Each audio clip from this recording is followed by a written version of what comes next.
Okay. Hello everyone, welcome to the class. This is lecture number 5, so we are in the third week of the course. What I will do today is we'll continue discussion of essentially community detection or clustering in networks, and then we will connect this back to the discussion of network motifs from 2 lectures ago. So this will kind of tie together our discussion of nodes, communities, and so on. And then for the plan for the next 2-3 weeks will be to start looking into methods for representation learning in networks. But today we are still talking about community detection in networks, and in particular what we will be interested about is how can we do community detection using spectral methods. And spectral methods meaning methods that compute eigenvectors and eigenvalues of the graph adjacency matrix. So this will be kind of very fascinating because we'll be using linear algebra to do graph processing. Okay, that's the idea. So we'll talk about spectral clustering algorithms, and spectral means that we worry about the spectra of the graph adjacency matrix, which means we worry about the eigenvectors and eigenvalues of this matrix representation of the graph. And we will go through 3 steps as we do this. First, we will do what we call pre-processing. Then we will do decomposition, where we will compute some eigenvectors and eigenvalues of some special matrices. And then based on these eigenvector representations, we will do some kind of grouping, right? So that's kind of how the lecture will go. But first, we will go and define a few concepts before we are able to go through these 3 steps, okay? So here is what is our goal. Our goal is that we are given a an undirected graph, can be weighted or unweighted.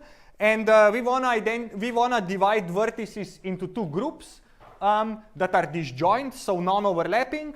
And the question is, how would I define a good partitioning of a graph?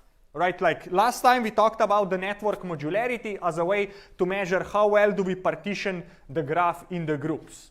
Right? So we will first define a different graph partitioning criteria we'll call conductance, and then we'll talk about how do we identify good partitioning that maximizes that conductance. So if modularity was more thought through from the null models and kind of physics view of the networks, this will be a computer science optimization view of the networks. So here we will actually have approximation guarantees on how well our methods work. Okay? So the goal is, given a graph, we want to find the partitions. We want to kind of cut it into multiple pieces. And essentially what we'd like to do is have a lot of edges inside the piece and a few edges across the piece, right? That we'd like to keep that type of intuition. And the question is, how do we design a formula that captures this type of intuition and that would kind of split this graph in the middle as we would kind of intuitively do? So in order to do that, we first need to define a notion of a cut, right? And we will express this objective function that tells me how well did we find partitioning of the graph to define a notion of the cut. And we will say a cut between sets A and B, so basically we take all the nodes, we split them into 2 disjoint sets A and B, is simply the sum of all the edge weights where one endpoint is in A and the other endpoint is in B. Okay, and if you have an unweighted graph, then the edge weights are all the same and they're equal to 1. Right? So in this case, the edge cut for this particular partitioning would be equal to 2 because there are 2 edges where one endpoint is in one set and another endpoint is in the other set. Right? So essentially, intuitively, we are saying how many edges do I have to cut to get these two sets. The problem with this type of cut criteria, or one idea that we could go, is to say, let's just find the partitioning that minimizes the cut, right? The less I have to cut, the better partitions, better clusters, better communities I have found. There is a very kind of easy counterexample to this, is that if I just try to minimize the cut, then in many real networks, I can have, a single node kind of sticking off with a very low degree, and for this particular graph, this is the minimum cut. Right? I'm able to cut one edge, and I get set A, and everything else is set B. So kind of trivial. And I don't want to have this kind of ill-defined optimal solutions to my problem. In this graph, what I would like to do is I'd like to come up with a criterion, for example, that would cut somewhere here. in a sense that, right, there seems to be like a cluster here, there seems to be kind of a cluster here, and there is two edges crossing. So I would prefer, at least intuitively, this type of partition versus that type of partition. Yeah? Yes. Okay, great. So the problem with this, with just directly minimizing the cut, is that only kind of considers the connections between the clusters, but it does not consider what's happening inside the cluster. So a criterion that tries to fix this is called conductance. And conductance is defined the following. It says conductance between a pair of groups is their density is kind of the number, is the size of the cut relative to the density of both groups. So you say the conductance of sets A and B is the size of the cut divided by the volume, okay? And so volume is the total weighted degree of the nodes inside a given set. So volume is simply a sum of the node degrees of the nodes that are in A. So here we are saying how many edges do we cut divided by the volume we get. The reason we take the minimum is because we would like to divide this by the smallest of the two sets. And because we care for conductance to be as small as possible, we want these two sets to be as big as possible. And the minimum will be the biggest when these two sets will be approximately of equal size. Right? So here we're essentially saying I want to split my graph into two equal size pieces such that the cut is small. Right? Because if I go back to my previous guy right here and I call this set A, then I would be dividing by 1 here, and I would get a very bad conductance. I want this conductance to be as small as possible. I want to get a lot of edges inside for a very few edges that I cut. And because I take the minimum of the two sizes, I cannot make one too small. I want them to be kind of approximately balanced. So this produces more balanced or equal size partitions. And now the question is, if this is the criteria I want to optimize, how do I find a good cut? And the problem is that computing this best conductance cut is MP hard. And there is a very cute kind of proof that you can do to see this.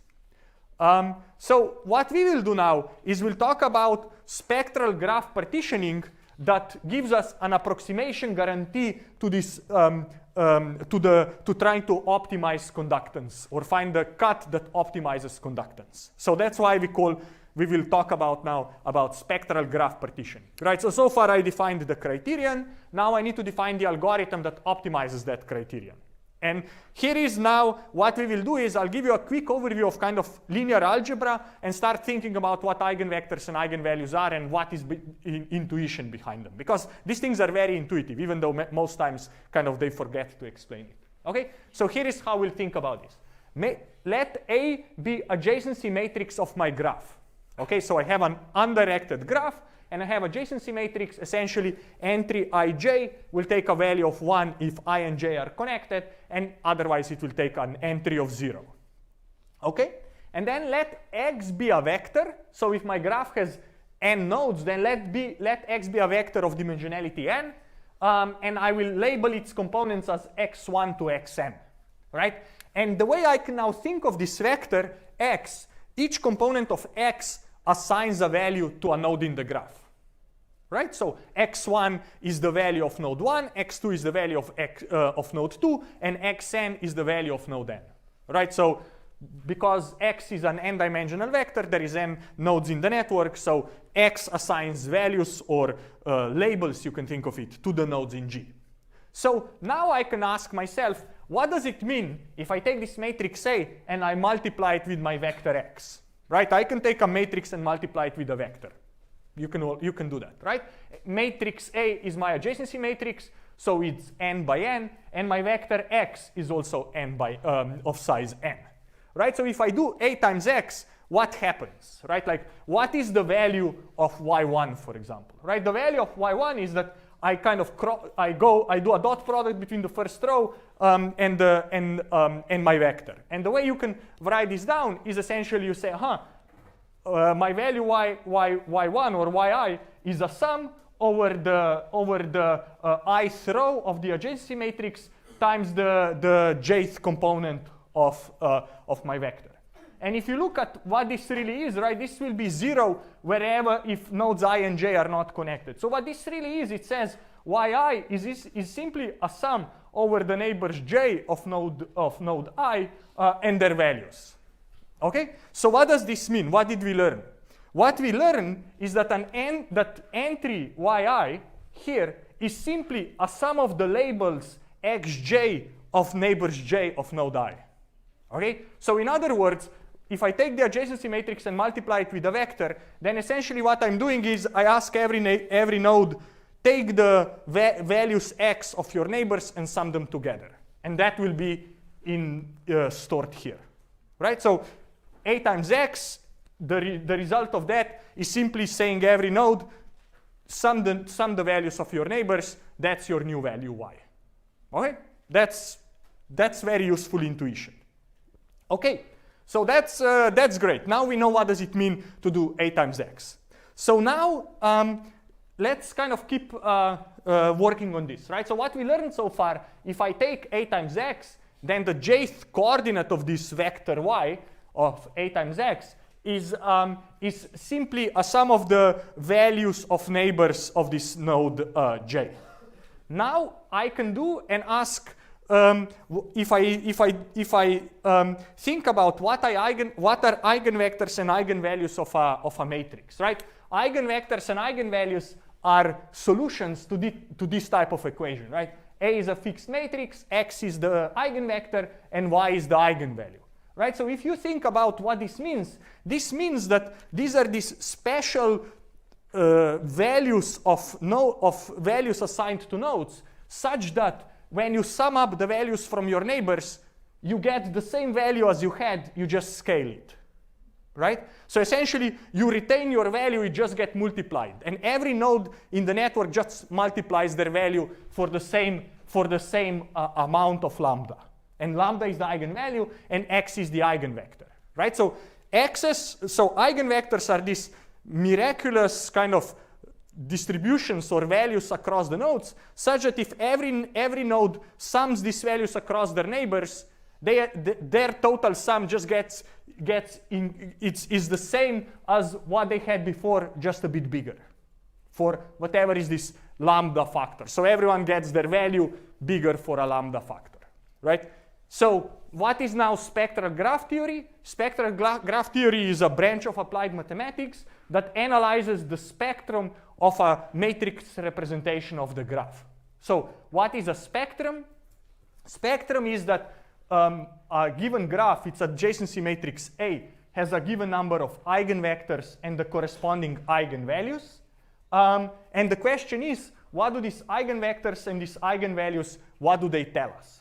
Generally, the way we will think of them is, we will think for a graph on n nodes, in general, you get n different eigenvectors and different eigenvalues, and we will think of them as ordered, so that lambda 1 is the smallest eigenvalue, and lambda n is the largest one, right? And each eigenvalue has a corresponding eigenvector.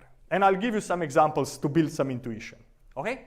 So the way what you should think of right now is what is a times x, which is just you sum the values from your neighbors, and what is lambda x, where lambda is a scalar. This basically means that the value you carry versus the sum of the values from your neighbors, it's essentially the value you carry plus some constant. And this is true for every node. That's what ax is lambda x means, okay? So let's now try to find some eigenvectors and eigenvalues of some graphs to get some intuition. Okay? So what we'll work with is d-regular graphs. What does this mean is that every node in the graph will have degree d, let's say 4. Okay? And now the question is, what are some eigenvector pairs in a d-regular graph? I'm looking for suggestions. So what's an eigenvector pair in a d-regular graph? Yes? All ones as an eigenvector and an eigenvalue of 4. Okay, great. So we have a suggestion which says one eigenvector is that we set all of all ones, and if I have a 4 regular graph, then lambda would be 4. Do we agree with that suggestion? And if not, why not?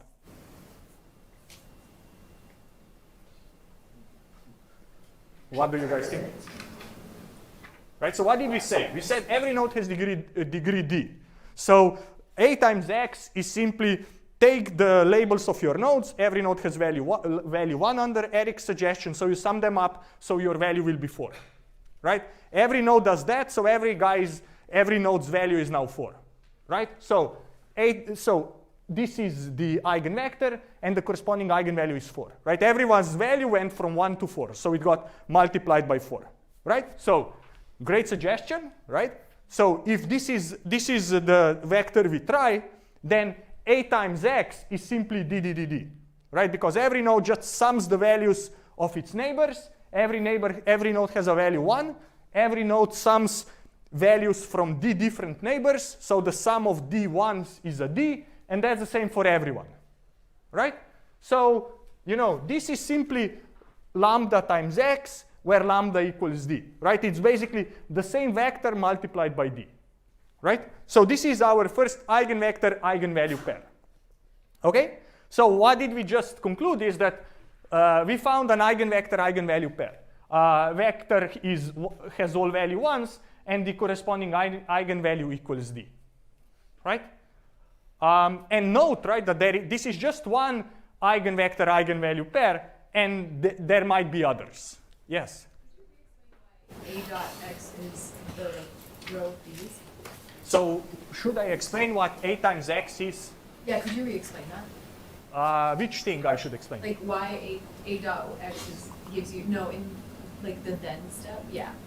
So you are a deregular graph, which means every node has degree 4. Right? If every of your 4 neighbors has value 1, and you sum up those values, what's the sum? It's 4, or it's d, right? So if everyone has value 1, and A times x says you just sum your neighbors' values, then everyone's new value will be d. We agree with that? Okay, great. So now we have the left part of this equation. How about the right part, right? Is there a relationship between these two guys? Yeah, yes, it is. They are multiplied by d. So this is lambda x, where x is this guy, and lambda equals to d, right? And we found one case. Yes? Is there any intuition for finding other eigenpairs that have a vector that's not just ones? Is there intuition for finding other eigenvectors that are not ones? Yes, stay tuned. Yes, exactly. That's where we are going. Okay, good point. Thank you for the question at the back. Okay, so what did I try to tell you? I tried to give you an example of one eigenvector-eigenvalue pair. It turns out that D is the largest eigenvalue of A, so it means if I have a deregular graph, then this is the largest eigenvalue. All other eigenvalues will be smaller. If you wonder why, you should really... So what I will do in this lecture is I have a lot of slides that have details up there, and I won't go over them, but essentially they give you proofs for some of the claims I will make. For example, if you don't believe me that this is the largest eigenvalue, then you can find the answer here. But I won't go over these proofs in the lecture. Okay? So that's good. So you should believe me that D is the largest eigenvalue of this adjacency matrix A of a deregular graph. So now the question is, what if my graph is not connected? What if my graph is composed of two connected components?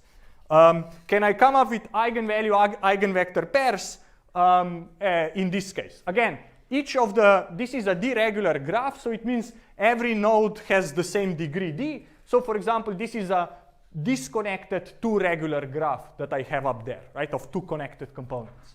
So let's figure out how could I come up with some eigenvector-eigenvalue pairs, right? So imagine that I put all the 1s on all the nodes in C and 0s on nodes in B, right? So here is my eigenvector, proposed eigenvector. It has 1s and it has 0s, right? And if I do A times X, as we said before, all the guys in C have links to the other nodes, so they sum these things up and they get the value D. And all the nodes in B, they have value of 0. So when the nodes in the component B sum their values together, they sum zeros together, so I get zeros, right? So I have just found an eigenvector-eigenvalue pair where here's this is the eigenvector and the corresponding eigenvalue is D. And kind of symmetrically, analogously, I can define a different eigenvector. Right now, I put zeros on the component C, and I put ones on the component B. And again, by the same argument, I found another eigenvector with the same eigenvalue. Right? This eigenvector has eigenvalue D, and this eigenvector has eigenvalue D.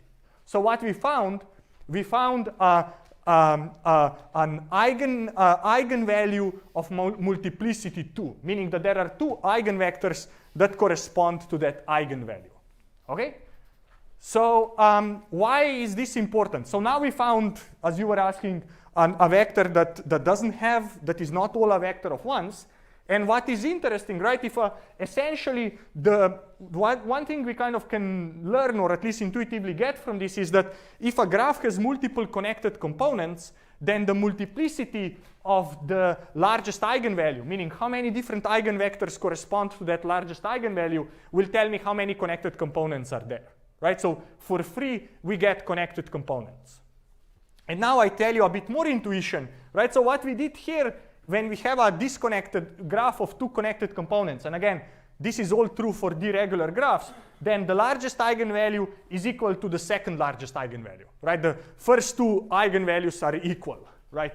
And these are the corresponding eigenvectors, right? So now you can think that if I have a graph that's almost disconnected, has just a few kind of edges across these two components, something similar will happen, right? The largest and the second largest eigenvalue, they will be very close together, right? So what this intuition indicates is that this second largest eigenvalue will tell us a lot what nodes should be in the component B and what nodes should be in the component C.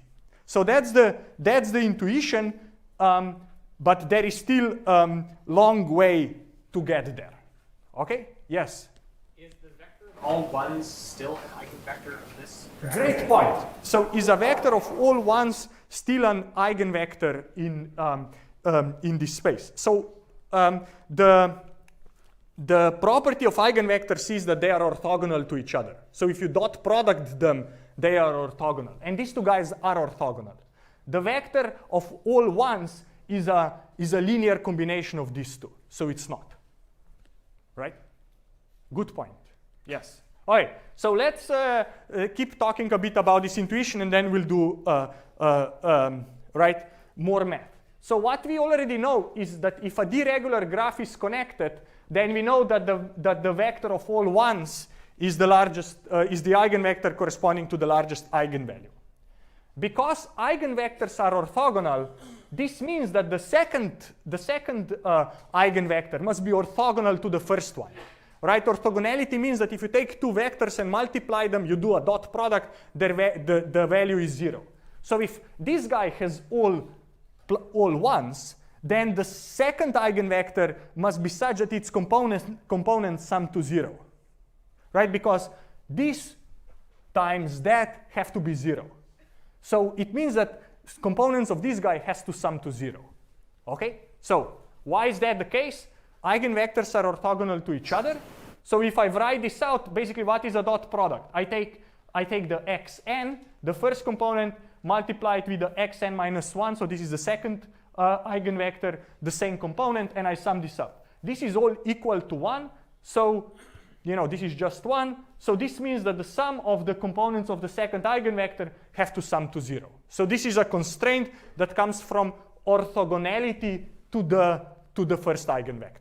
Okay? And this fact will be important, right? So what does this mean? This means that this second eigenvector, its component must sum to 0. Which means that some of its components, some coordinates will be higher than 1, and some will be higher than 0, and some will be less than 0. And what this will mean, as I will show you later, is that some nodes will have a value greater than 0, and some nodes will have a value less than 0. And this, whether the node has a label that is positive or negative, will essentially tell us who is on the left side, who is on the right side. Okay, so the magic that will happen is that we'll be looking at this eigenvector corresponding to the second largest eigenvalue, and the sign of the value of the node will tell us is it in the left partition or in the right partition. That's the kind of preview. There is still a lot we need to explain why this goes through. Okay? Yes?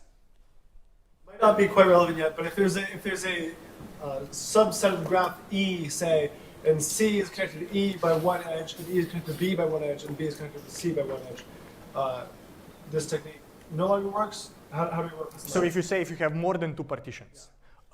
This technique will still work if you have more than two partitions. But right now, for mathematical analysis, let's assume you have two partitions. I'll show you examples with more, right? But essentially, this is the only clustering method for which you can do math and get some sense of what is happening. The other clustering methods are more or less some kind of heuristics that you get stuck in some local minima. Okay? Okay, good. So now we kind of know what we will want to do and that we will be looking at eigenvalues and we'll be looking at the second eigenvector and we'll be looking at the components of the second eigenvector. But the thing is actually much more interesting. So the first thing is we need to decide what matrix are we going to compute these eigenvalues of. Okay? So this is just a recap. I take the graph, I create the adjacency matrix. This is the adjacency matrix. 1 means there is an edge between nodes 2 and 1, and 0 means there is no edge. Okay? Because our graph is undirected, what does this mean? This means is that our adjacency matrix is symmetric, so I can kind of flip it across the diagonal. It's symmetric across the diagonal, because if node I is connected to J, then J is also connected to I, because edges are undirected. The other important property is that it has n real eigenvalues, and that eigenvectors are also real valued, and by definition eigenvectors are orthogonal. Okay, these are three important properties of this type of a matrix. The second thing that we will do is we will define what is called the degree matrix. And the degree matrix is a diagonal matrix that has basically everything are 0 except on the diagonal, and the entry on a diagonal is the degree of that node, right? So node 3 has degree 3, node 4 has degree 3, node 6 has degree 2, right? So 6 is here, it has degree 2. That's called the degree matrix, okay? Now that we know what the adjacency matrix is and what the degree matrix is, then we define this notion of a Laplacian matrix. And a Laplacian matrix is here. Laplacian matrix of a graph, we label it as L, is a degree matrix minus the adjacency matrix. So here's the Laplacian of our graph. What do you notice? We have the degrees that are positive on the diagonal, and we have -1s wherever there's an edge. Okay? What are important properties of the Laplacian matrix? The first important property is that the trivial eigenvector of 1, 1, 1, 1, so the vector of 1, 1, 1, 1 is an eigenvector that has the corresponding eigenvalue of 0, right? Why is that the case? Because every node is summing the values of its neighbors. Because we have entries on the diagonal, we can think of this as a self loop. So everyone is summing, you know, the number of edges they have. That will be the minus their degree plus their degree. So this will be 0, right? So this means that x is an eigenvector with a corresponding eigenvalue of 0. And that's the smallest eigenvalue in our case, okay? So this is the first important property. We still have vector of 1, 1, 1 to be the eigenvector with a trivial eigenvalue of 0. The reason for that is that basically what we did is we added a self loop on every node, and we added the degree. So if you sum the row, the sum equals to 0. Okay? There are two more important properties: that eigenvalues are non-negative real numbers, and that eigenvectors again are real, meaning they are not complex. These are the properties. Here's the proof for all these three properties. I skipped that. I encourage you to look at it yourself. Okay? So now I want to show one more important thing, and then we'll start working on the algorithm. For this fact is true for any symmetric matrix, and it says the following. It says that for a symmetric matrix M, the second smallest eigenvalue, lambda 2, so now the second smallest eigenvalue, lambda 2, is a solution to the following optimization problem, where I want to find vector x that is orthogonal to the first eigenvector. Here I label it as W1, and here is the equation that I'm solving, right? So W1 is the eigenvector of M with the corresponding eigenvalue lambda 1, and then the value of lambda 2 equals to this optimization problem where I'm trying to find a vector x that is orthogonal to the first eigenvector and optimizes or solves the expression above. So what I want to do now is I want to work out what is the meaning of this optimization problem for us where our matrix M is the graph Laplacian L. Okay, let's try to work this out. So here what we need to do is we need to figure out what is the value of that x transpose mx. So in our case, what is the value of x transpose L times x, right? And I'll just write it out, right? This is a sum over I and j, where for every I and j, I take xi and I multiply with xj. And here it is, right?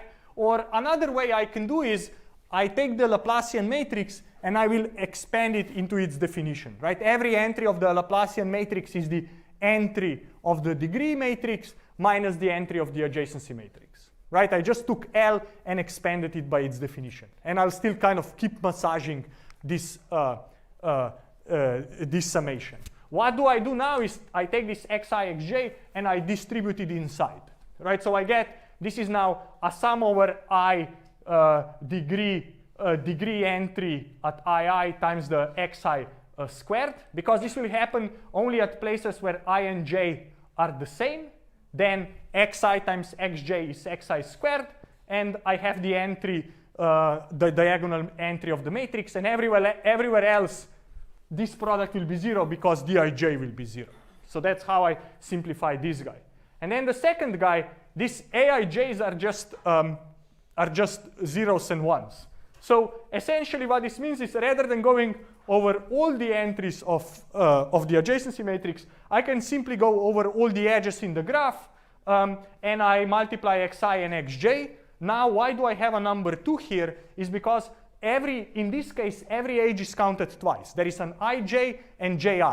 So now I only go over ij, so I need to count it twice. Okay? So now I have this. So let me keep massaging this further, right? So then what I notice is the following. If I ask, how often do I sum up this this xi squared? I sum it together d times.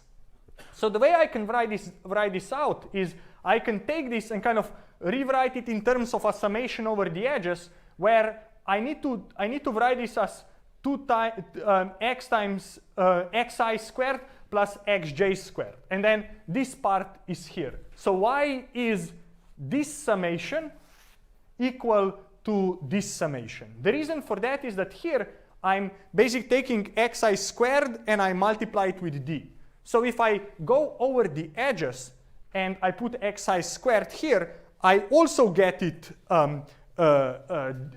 d times, right? So, but because every edge has 2 endpoints, I have to take both endpoints, right? So that's I have xi and xj endpoint of that edge ij, right? So this part is this part, that part is that part. So what do I do? Now I think in primary school where they taught me how to work with polynomials, I can rewrite this thing as xi minus xj squared, right? You should kind of notice that. But why is this cool now? Because now I've been able to take this thing and rewrite it simply as a sum over the edges, where I take the value of node I minus the value of node j and I square it. Okay? So that's what we learned, and this is important, and we'll talk more about this guy. Okay? So I'll have this guy to show it to you. What I'm again skipping is this fact why second eigenvalue is the solution to this particular minimization problem, and why the second eigenvector is the solution of this minimization problem. Okay? So that's the proof here. Please check it yourself.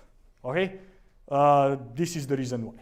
Okay, so now the question is, let's try to find x that solves this optimization problem. Okay, so the idea is the following. What do I know about x? I know x is a unit vector, right? Because it's an eigenvector, eigenvectors have unit length, so the sum of the entries of xi squared equals to 1. Its Euclidean length equals to 1. The second thing I know about x is because I'm doing this over the Laplacian matrix, I know that the first eigenvector is all ones. And I know that x is a second eigenvector, so it has to be orthogonal to the first one. So we talked before, right? So if the first eigenvector has all value ones, and I dot product x with it, I have to get a 0, which means that the sum of the entries of vector x has to be 0. So these are two important facts. First is x has Euclidean length 1. Second important fact is its components sum to 0. This is just from the fact that the vector of all ones is the eigenvector of the graph Laplacian, and eigenvectors are orthogonal to each other. So now I will go and restate that equation in the top right corner, what we did in the previous slide, right? So I can restate the equation up there over the graph Laplacian as the following, right? Saying lambda 2 is a solution to the following optimization problem. Find a vector x such that its components sum to 0, such that its Euclidean length equals to 1, and in such a way that when I go over the edges of the graph, the value of node I minus the value at node j squared, the sum over these things is as small as possible. And the value of the sum equals the value of the second smallest eigenvalue. And the vector that gives me these solutions, this vector is the eigenvector corresponding to the second smallest eigenvalue. Okay? So what I want to do now is look a bit about this, right? So remember that the entries of vector x sum to 0. So some of the entries have to be positive, some of the entries have to be negative. So the way you can think of this is the following, right? I want to minimize this sum. So this means, and as I said, some of the nodes of my graph will be kind of will have their label assigned by x to be less than 0, and some others will have the label assigned to be more than 0. All right? If nodes are connected that are on the same side, then here in the difference, this will cancel out, and the square of that will be small, right? And this, in some sense, error or distance will be big when I take a node on the left side of 0 and I take the node on the right side of 0, right? So this essentially, you can think of this is the distance between the node labels in this case, right? So, and I will only take nodes I will only cross 0 when I have an edge that crosses 0, right? This is when this value will be big and the square of it will be even bigger, right? So essentially what I'm trying to say is that in order for us to minimize this, what we want to do is we want to take nodes that are connected on the same value here so that these differences will be small. But we have to do it such that we put about half of the nodes here and the other half of the nodes here, because the sum over the coordinates has to be 0, right?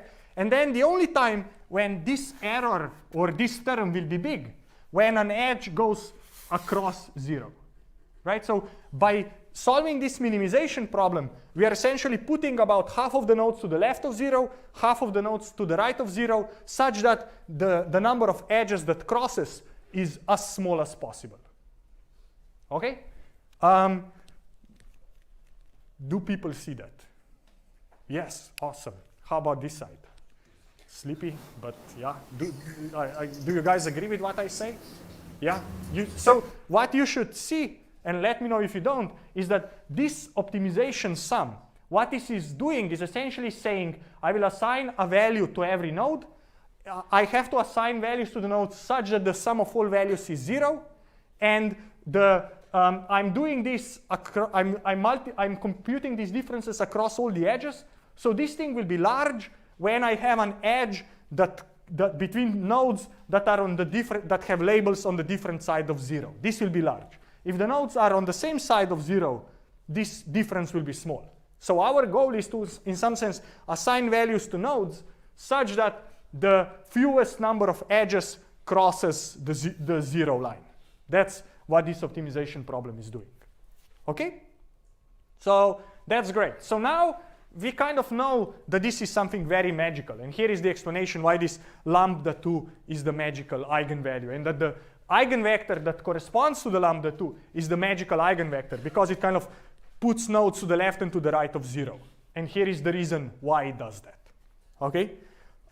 So now let's go back before we were all born, when there was this guy from Czech Republic, Fiedler, who came up with the following idea. He said, let's express the partition of the graph into two sets A and B with a simple binary vector, well, where we'll have the +1 value if at coordinate I if I belongs to A, and -1 if if that node belongs to B, right?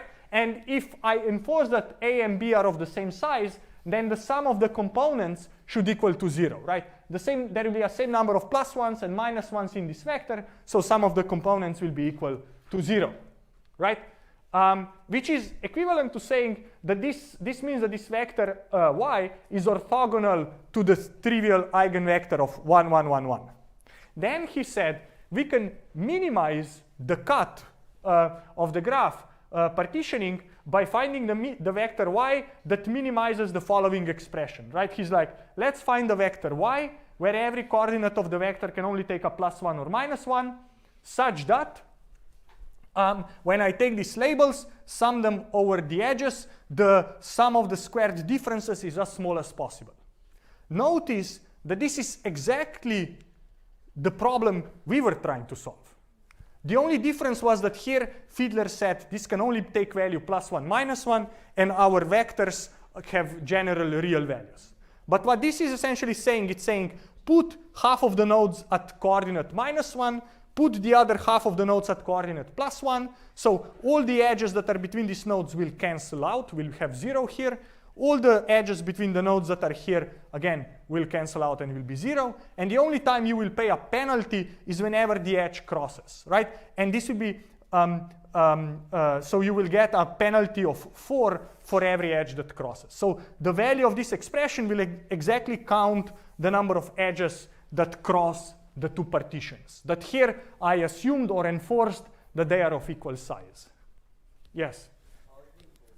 Partition is balanced here. Sorry? How we are enforcing that the partitions are balanced?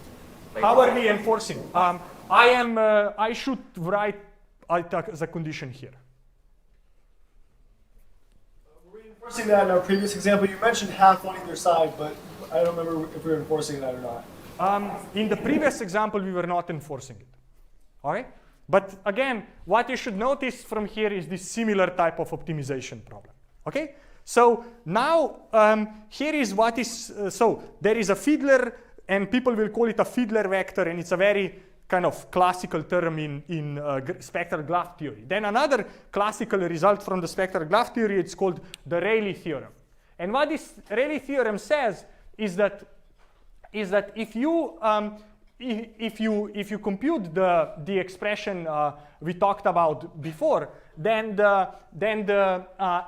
you enforce that the values of this vector y sum to 0, and that the vector y has Euclidean length 1, then that the solution to this optimization problem is lambda is the value of the second smallest eigenvalue. So this means that the minimum value of this f of y is given by the second smallest eigenvalue of the graph Laplacian matrix L. So this says that the solution to the following optimization problem, where now we allowed y to take real values, but its components have to sum to 1, and the squares of its components have to components sum to 0 and the squares sum to 1, then lambda 2 is the solution to this optimization problem. And then, or is the value of the optimization problem. And then the x, the eigenvector corresponding to the second smallest eigenvector, is the other part of the solution to this problem. And this eigenvector x that corresponds to the second smallest eigenvalue is called the Fiedler vector. So if somebody says Fiedler vector, this is what they mean. And what is the consequence from all this is that we can use the sign of this Fiedler vector x to determine whether a node is on the left or on the right side of the, or in the left partition or in the right partition, right? So the picture to think about is something like that, right? Where y are these coordinates, and then the differences squared essentially count how many edges cross. And why is this important? This is important because there is a beautiful theorem, again, proof follows, where you can show that this type of spectral clustering of this graph Laplacian will give you a near optimal solution. So essentially what this is saying, if in the graph there exists a cut of conductance, now remember we defined conductance at the beginning of the lecture, of conductance beta, then lambda 2 will be smaller than 2 times beta. Notice that smaller is better. So this means that I have found something that is a factor 2 away from the optimal solution, right? Because lower is better. So essentially it means that if the second eigenvalue will give me a cut of conductance that is at most 2 times worse than what the optimal cut would be, which is NP hard to compute. And when I say optimal cut, I really mean cut of the optimal conductance, not the cut metric itself. Okay? So this is what I wanted to tell you. I'll skip this. This is what I wanted to tell you about kind of mathematics of this, right? So what did we do? We defined the score for the goodness of the graph, which is called conductance. Then we said, how do we efficiently identify the partitioning that achieves good conductance? We said, let's approximate the information provided by the eigenvalues and the eigenvectors of the graph Laplacian matrix, and then this whole thing is called spectral clustering. Okay? So now with kind of this mathematical intuition, now I actually want to show you how these things are really done in practice. We can take a bit of a break, and I'm happy to take a couple of questions, if there are any. Yes, go ahead. So, put another way, is solving for lambda 2 like solving these squares between these two?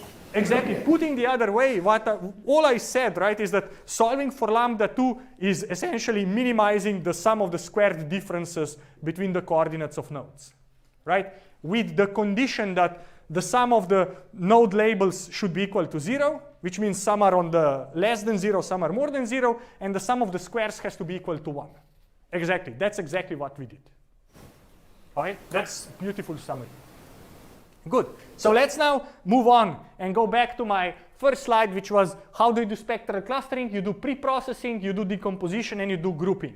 We already know what the pre-processing we do will be. We will create the graph Laplacian matrix, right? So if I take the graph, I will define the degree matrix, and I will then create the graph Laplacian matrix. Then I will do the eigen decomposition of the graph Laplacian matrix, and all I care about is the second smallest eigenvalue and the corresponding eigenvector. Everything else I don't care about, right? Notice that the smallest eigenvalue has value 0. Here is the corresponding eigenvector. All the components are the same. They are not equal to 1 because all the eigenvectors have length of 1.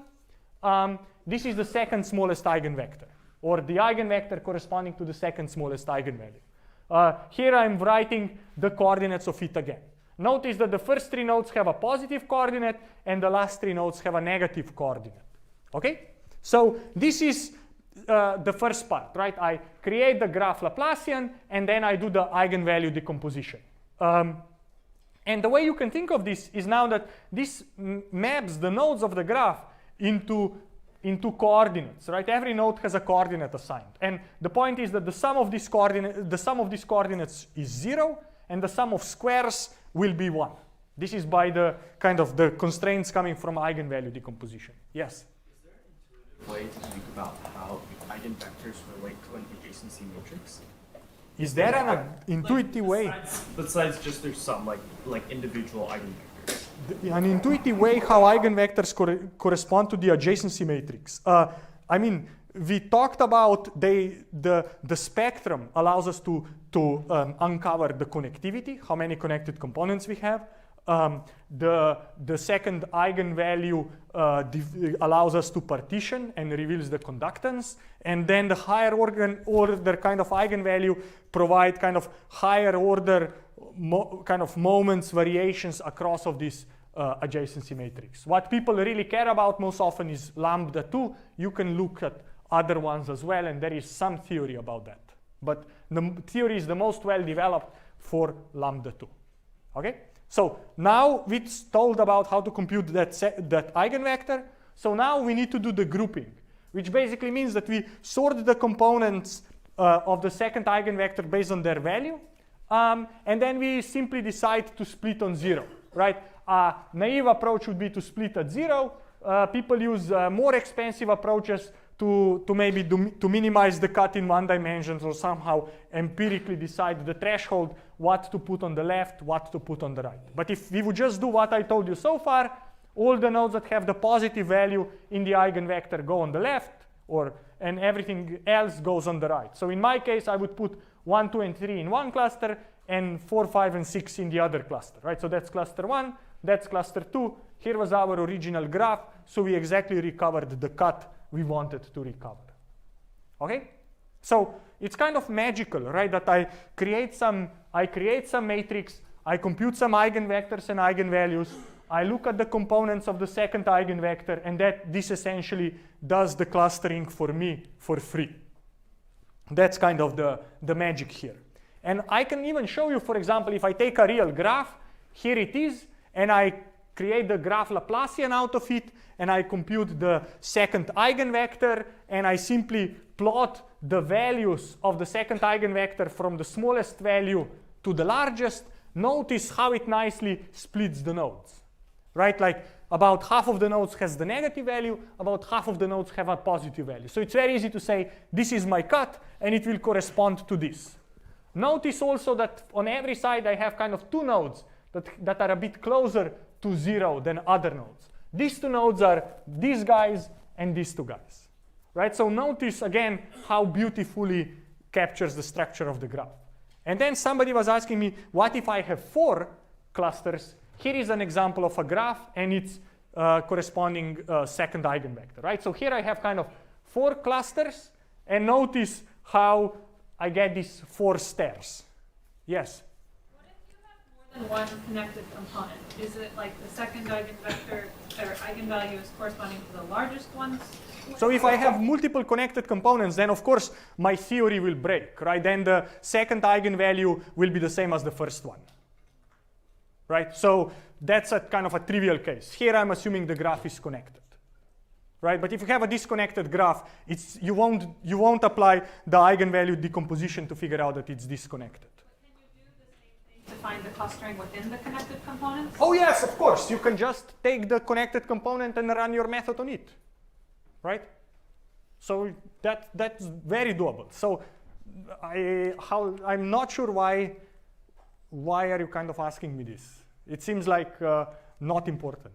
I don't know how to say. Like, sorry, right? Like, if the graph is disconnected, then yes, of course, we showed the result before that then the first and the second eigenvalue will be the same, right? We showed that. But this means we found perfect clustering. We found the clustering of our disconnected graph into two communities where we don't have to cut any edges. Like, that's the best thing that can happen in life, right? So, but if the things are a bit more complicated, then it nicely explains them, right? So I think what you just asked, maybe I will change my answer. We can still do what you said. In that case, it's the best thing. We get the best possible cut. We get the cut where we don't have to cut anything, which is the best cut to do. Like if a cake comes pre-cut, there's nothing for you to cut, right? Which is the best scenario. So it's like getting a cake. It's a free cake. All right? So it's not a bug, it's a feature. That's the point. Okay? But of course, if the cake is not entirely cut, like here, you have to cut it and the second eigenvector will still tell you how to cut it. Okay, good. Thank you for the question. Good, yes? You have to tell it how many times to cut it, so like the number of clusters you want. Great question, right? So far I only did it for 2 clusters. Here I show you what happens if you kind of have 4, right? So what do people do? One option is to look at this and try to come up with some heuristic that will decide to cut it. This is what people do. The other thing people do is they, let me show you a few more examples. I'll come to that question. Is there anything else? Yes? Can you also use the information from these eigenvectors corresponding to the third or fourth, even more? Great question. So the question was, can you use information from third and fourth eigenvector? This is the answer to his question. So I'll come to that. Yes?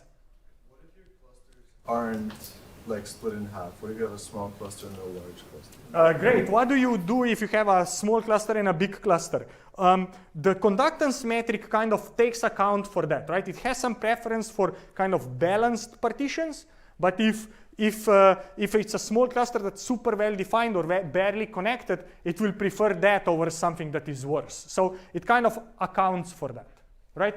This is what I wanted to show with something that has 4 clusters and the corresponding second eigenvector. Here is this was the question. This is now x3. I showed you, this is the graph we had before. This is x2, so the eigenvector corresponding to the second smallest eigenvalue. On the top, I show you x1, and you see all the values are the same, so this is our trivial eigenvector, right? Why it doesn't have values of 1 is because the sum of squares has to be 1, so it's just normalized. But this is now x3, right? And notice how x3 has interesting structure. It's negative, and then it's positive, and it's negative, and it's positive. And this corresponds exactly to negative, positive, negative, positive, right? So this now says that you can use this information together with that one to identify the partitions. So going back to the questions you guys asked, what do people do to identify partitions? One is that they do this recursive bipartitioning. They find x2 cut in half, right? So the idea would be that here, first is cut this in half, and then take each of these 2 pieces, and essentially then this thing will be magnified by x2, and that thing will be magnified by x2. So you can kind of recursively apply it and cut it in half and keep going down. That's one strategy. The other strategy is that you cluster based on multiple eigenvectors, right? That you take x2, you take x3, you take x4. So now every node is described by multiple values, and you essentially run k-means on this embedding of nodes in this k-dimensional space, where k is the number of eigenvectors you take. You skip the first one because all the nodes have the same value, but then you take 2, 3, 4, and so on, right? And people do that, and it works well in practice, and it's it's used, and it's kind of a newer method. And this is what people prefer rather than doing this kind of hierarchical partitioning, but essentially all the math has been done for this case, right? Because splitting in 2 is as hard in splitting in more. Okay? Yes, sorry, go ahead. K clusters use k minus 1 eigenvectors, excluding the first one. No, that's not necessarily. So the question is, what do you set the value of k to be? K is not the number of clusters. K, you pick a couple, right? So here, for example, just x2 and x3 already distinguish 4 clusters. So the thing is, you take the first couple, I don't know, 5, 10 maybe, even if you want to identify hundreds of clusters. You don't need to go so deep to now need to compute the first 100 eigenvalues, because they get very unstable later on numerically. So you compute the first few. Yes? But choosing that number is probably difficult in practice. Great, but the question is, how do you choose the number of clusters? There are ways to do that. There is many different ways. I will show you one way how to do that. Actually, meant the number of eigenvectors. I will also show you how to choose the number of eigenvectors. Give me 2 slides. All right? Good. Anything else? All right. So why do you want to use multiple eigenvectors, right? Why go after this Shi and Malik proposed solution? That was actually come from computer vision to do object segmentation, and they represented it as a graph and did these things, right? So it approximates the optimal cut in terms of this k-way normalized cut or a k-way conductance-based cut. It emphasizes this notion of cohesive clusters, the way we talked about conductance, where we are trying to maximize the conductance. Multiple eigenvectors are also nice because they prevent kind of instabilities due to sure, information loss, but really due to numerical instabilities and your non-perfect precision when you are doing things numerically. So people like working with multiple eigenvectors. Now, how do you decide how many to take? One rule of thumb is that most stable clustering is generally given by the value of k that maximizes the eigengap. And the eigengap is the distance between the k and the k minus first eigenvalue. And usually you can plot them the following way and then decide where you want to cut. Right, so the way these things will look like, if you have a lot of clusters, then the eigenvalues will be high and then they will drop. And whenever they drop, this is how many you want to take. Right, which goes back to this intuition that I was telling you before. If our graph is disconnected, then the first two eigenvalues will have the same value. So if our graph would be disconnected, lambda 1, lambda 2 would be the same, and then it would drop off. So if our graph is almost disconnected, then lambda 2 and lambda 1 will have about the same value. All right, so now depending on that, I want to take as many until this kind of drop happens. So in our case, I would choose k equals to 2, so I would take the second eigenvalue, and I wouldn't go further down. Okay, good. Yes. When we had the constant d graph, the maximum eigenvalue was d. Is there a maximum of the diameter of the graph? Great. So the question is, what's the maximum eigenvalue? What we did, and I kind of didn't explain that. What we did is, because for a general graph, the maximum eigenvalue will correspond to the density of the graph and things like that. What we did is we created the graph Laplacian that kind of flipped the spectrum around, right? So the largest eigenvalue d mapped to the trivial eigenvalue of 0. So that happened somewhere in there that I did not explain too well. But right, what happened is, rather than worrying about the biggest guy, we transformed the adjacency matrix to take the biggest guy and mapped it to the eigenvalue of 0 for the same eigenvector. Right? Before we had the eigenvector of 1s had the eigenvalue d. Now the eigenvector of 1s in the Laplacian has the eigenvalue 0. And all we care about is that second smallest guy. So I don't need to say what happens on the other end. Right? We don't know. All right, good. So let me now tell you about a super exciting extension of the spectral clustering method that we actually, that one of my PhD students developed, I think 2 years ago, and he's now teaching at Cornell. But here is the idea. The idea is, we talked about this spectral cluster, like about network motifs as these building blocks, and here are the 13, directed motifs that you can look at. And the question is, could you come up and cluster the network based on the motifs? Right? So what I want to do is I want to detect communities based on network motifs. So let me explain what the idea is. The idea is, if you take the network and you take a motif, then I would like to somehow identify clusters in the network where this motif occurs a lot. Right? So for example, if this is the motif of interest and that's the input network, then here I try to illustrate the instances of that motif, right? It's like 2 edges out and a bidirectional edge. 2 edges out, bidirectional edge. So the cluster I would like to identify would be this cluster, okay? Because I have instances of my motif. But for example, if I, right, so show it again. For this motif, this would be the clusters for a different motif. Now I have 2 bidirectional edges and a unidirectional edge. The clusters I would want to identify would be these clusters, right? Because I have bidirectional edges and a unidirectional edge, right? So the point is that different motifs will reveal different clustering structure. So the question is, can I cluster my network based on the motifs? And what is super cool is that this 40-year-old mass theory that I was telling you about generalizes to this type of a case, right? So what's the idea? The idea is that what we did so far, we defined what is the notion of number of edges cut, we defined the notion of the volume, and then we set conductance is number of edges cut divided by volume. Okay? So now let's see what if we want to extend these definitions to the notions of motifs, right? If I care about finding the cluster of motifs, then the question is, do I cut the motif or not? So cut of the motif will simply be the number of motifs endpoints that get cut, right? So this is cutting the motif.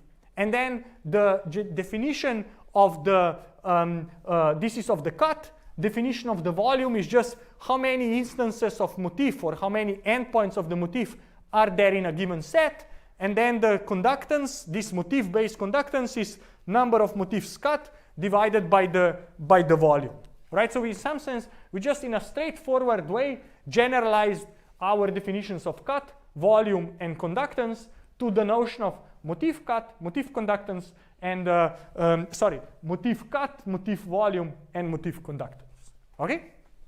So let me give you an example. Imagine this is the motif of interest, and here is my network.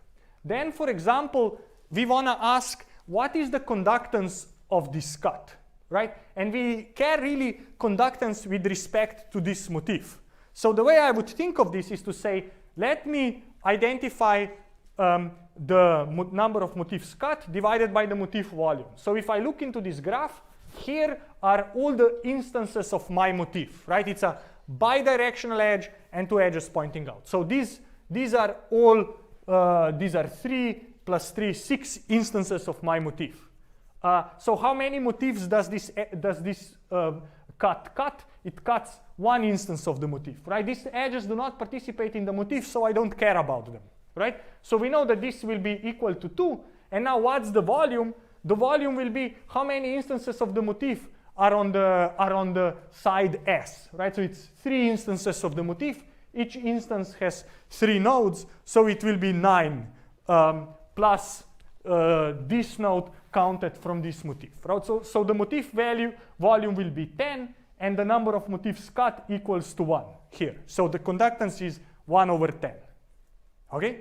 People followed? Yes? Yes?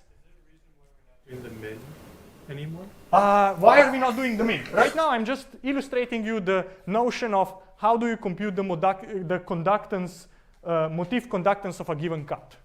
And then the question will be, how do I find a good cut? Of the volume, of the 2 volumes on opposite sides of the cut. Great. Why am I? I'm just lazy. We are still doing the minimum of those things, but it's kind of cumbersome. Yes. So lazy. Can you again define the motif volume? Like how did it come out to be 10? Why is it 10? Yeah. This is the number of motif endpoints in the set S. Motif endpoints, right? So a triangle has 3 endpoints. So there are 3 triangles here. So that's 3 times 3. Plus this motif has 1 endpoint in S.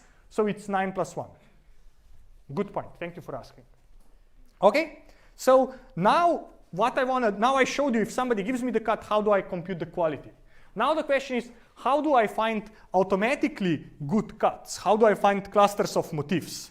And the bad news is that, again, if just finding an edge cut is NP-hard, this is also NP-hard. But there is also good news. The good news is that we can generalize spectral clustering that I told you in the first part of the lecture to this more complex type of cutting. And the idea is that on the input, I get the graph and the motif. I will take the graph and form a new weighted graph. I will call it W, and it will have a superscript M, because W will depend on M, the motif of interest. I will apply spectral clustering to this W, and I will output the clusters. And there is a theorem that basically says that we get the same guarantee as for spectral clustering on edges, that the resulting clusters will be near optimal with respect to the motif conductance, right? So we get the guarantee. So what are the 3 steps? The 3 steps are the same as for ordinary spectral clustering. We will create this graph W. the way we will create the graph W is the following. If I have a graph G and a motif of interest, then I will create an undirected graph where the weight of every edge will be the number of motifs that this edge participates in, right? So for example, this edge here between 6 and 7 has a value 1 because it participates in one instance of the motif. Edge 8, 9 participates in 2 instances of the motifs, so it has the value 2. Edge 9, 7 participates in 0 instances of the motif, so it has weight 0, so it doesn't exist. Okay? So this is now my Wm. Okay? And I will apply spectral clustering to this Wm, and then based on the second eigenvector of this Wm, I will determine the clusters. So let me now show you how this will work. Right? So I have my motif of interest, I have my input graph, and as I said, I will define this weighted graph W, where the weight of every edge will be number of times this edge participates in my motif M, right? And I already explained you why this edge has value 2, why some other edge has value 1, and so on, right? So this is the pre-processing. Now that we have done this pre-processing, the main insight is the following.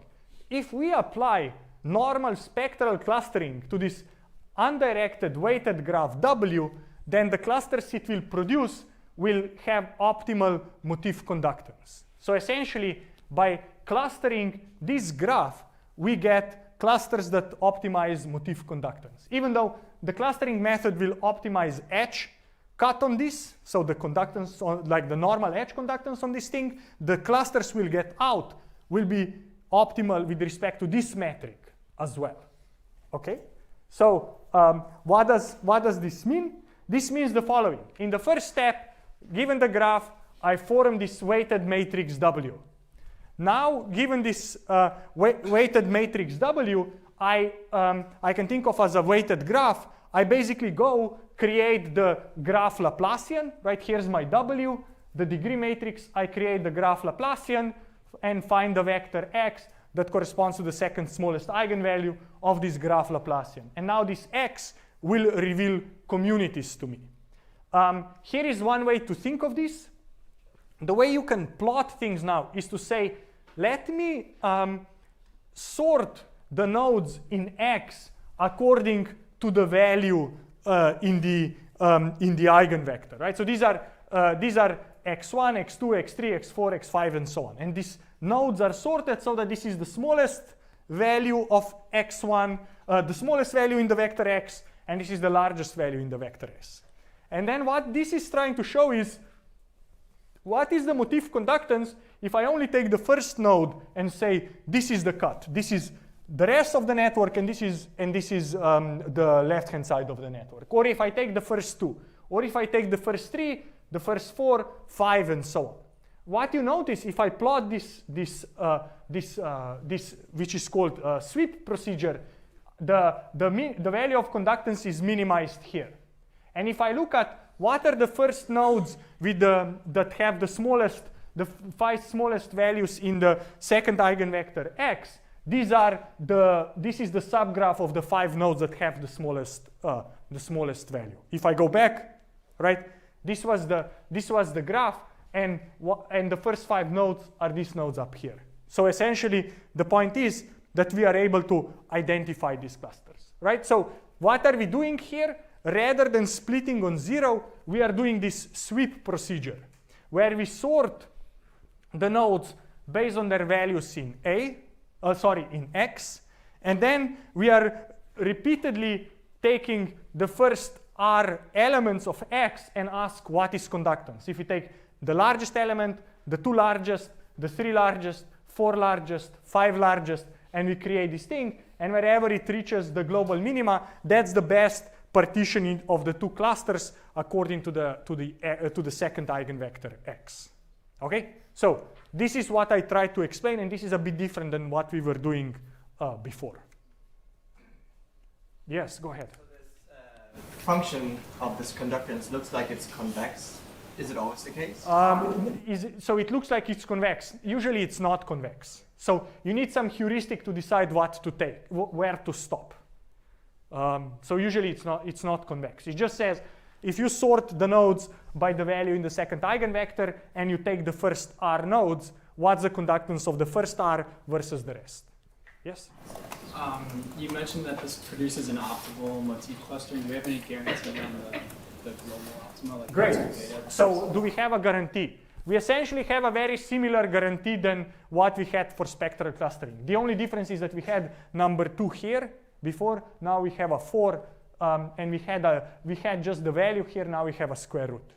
So essentially, we pay a quadratic price, right? Before we had factor 2. Now we have a quadratic approximation. So there is some price, but theory still goes through. Okay, and the details are in the paper. Okay. So let me summarize. So how do we do this more advanced way of clustering? Essentially, we take the graph, we pre-process it to create this undirected weighted graph. We apply spectral clustering on this, and this will give us near optimal higher order or motif-based clusters. So I want to show you, I have 3 minutes, I want to show you one example how this works.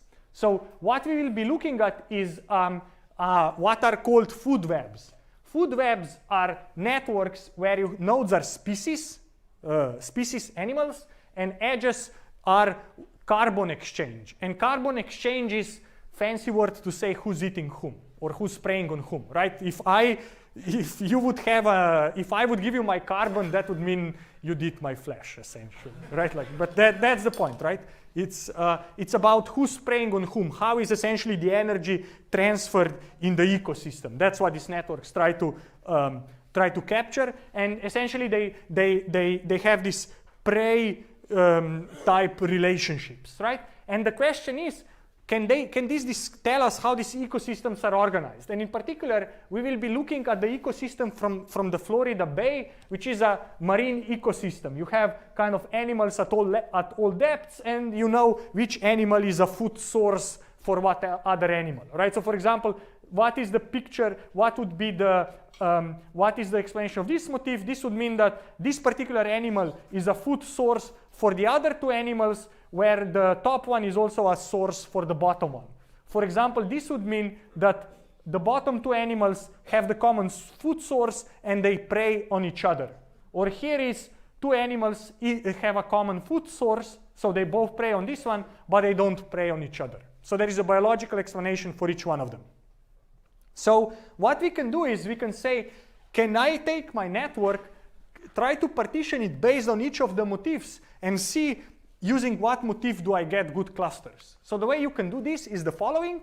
This is now different motifs. For every motif, I get this curve as I showed you before, right? And notice that these curves are non-convex, as there was a question before.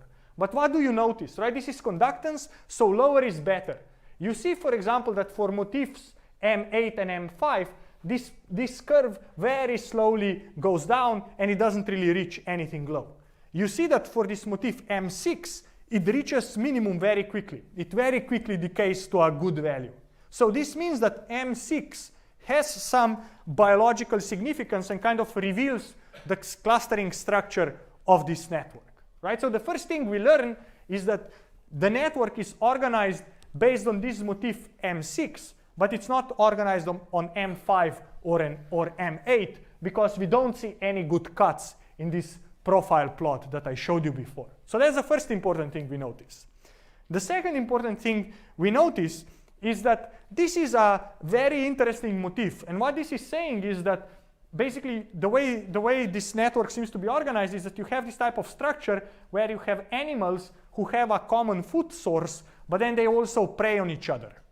And this kind of indicates this type of layer structure, where you can think that you have animals here who prey on each other, and they all prey on the things above them, right? And if you look into this, if you actually plot the network and look what is happening and what are the clusters you identify, you exactly identify the clusters that correspond to what biologists say aquatic layers, right? Where you have some little fishes, you have micronutrients, you have some microvertebrates, and so on, right? So the idea is that basically what we are able to find is we are able to find this kind of layers in the ecosystem. And if you look at these clusters, here they are not so clear, but if I look at them individually, here is how they look like.